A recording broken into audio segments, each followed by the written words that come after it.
Those computers. Joining us now is Sean Spicer, Senior Communications Advisor to the Presidential Transition Team and Chief Strategist for the RNC. He is also the incoming White House Press Secretary. Sean, first of all, congratulations on the new job. That's very exciting for you.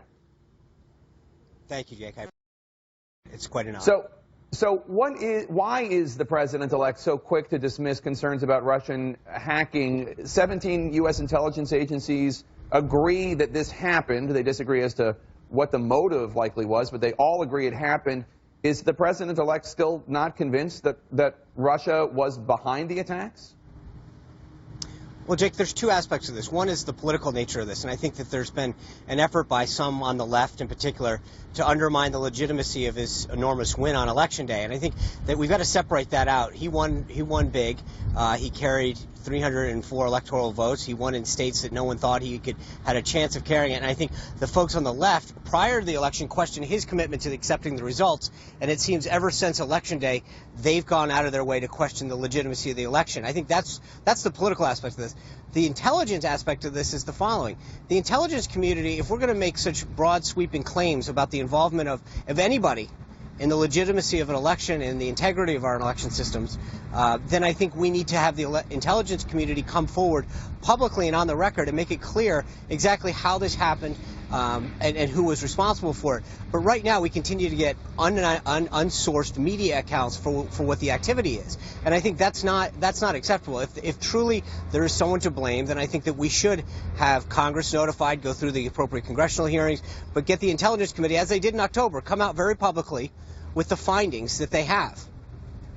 Well, Senators John McCain and Lindsey Graham, two Republicans, say that there is almost unanimous consensus among their Senate colleagues that Russia was behind the hacking. They plan to put together sanctions against Vladimir Putin. Will President Trump veto a measure put forward by the U.S. Senate calling for sanctions because of this hacking? Well, it's not a question of veto, and I'm not going to presuppose what the president-elect may or may not do once he takes office, but I think it's incumbent. I mean, look, not to dredge up old things, but we've had issues in the past. We had the Secretary of State at that time, Hillary Clinton, come out and talk about a Benghazi video that was the cause of all the eruption in Benghazi, and that proved not to be false.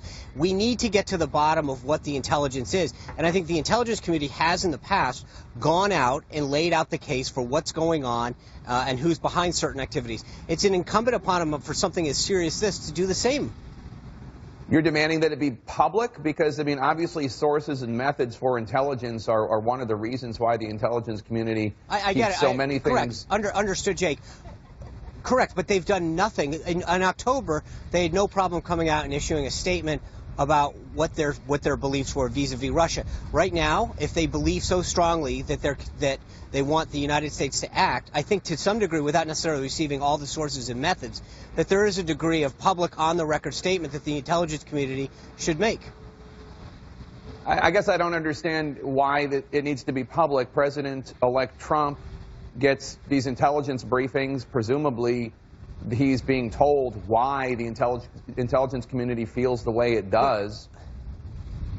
But I guess the question I would have for you, Jake, is why do we take all these unnamed media sources and say that we must react in a certain way when the intelligence committee has in the past come out very publicly and made it clear what their conclusions are? Why in this case, when it's Donald Trump who's the person that should act, should the presumption be on him to conclude something that the intelligence community isn't willing to come out publicly and say?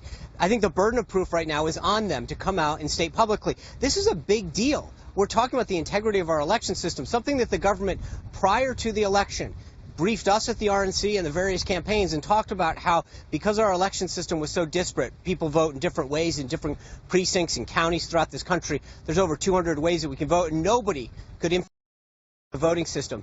Now suddenly we're talking about all of this, and it seems to only do one thing, undermine a law. Nobody's talking about the election systems being hacked. They're talking about the DNC being hacked and John Podesta being hacked and all sorts of information about these private conversations being made public. Right. And at what point Right, but at what point is it incumbent upon you guys in the media to ask the DNC what measures did they take to protect this? Because it seems to me as though that there's a lot of talk about the DNC not doing what they should have done to protect their own Right. network servers. I'm not saying that in any way, shape, or form. To be clear, any attempt to hack or to do anything nefarious is wrong and illegal. But at some point, the question hasn't even been asked of the DNC. Did you take basic measures to protect the data that was on there? No one wrote those emails, no one put a private server on there, and no one seems to have done the due diligence at the DNC to protect their own systems. I don't think there's so any question that they did a horrible job. But no, but you haven't. But have you ever asked that question of anyone at the DNC? Where's the responsibility of them to protect their systems? The outcome is not acceptable. I agree with that. Nobody is by any way, shape saying that or suggesting that that's acceptable behavior. But I don't believe once I've ever seen an interview where anyone at the DNC was ever asked a question about whether they take any responsibility for what it clearly appears to be a lax effort on them to protect their own networks. Well, when they come out from under their desks, I'll be sure to ask them. I have not interviewed anybody from the DNC since the election. Sean, one last question before I let you go and enjoy the beautiful vista behind you.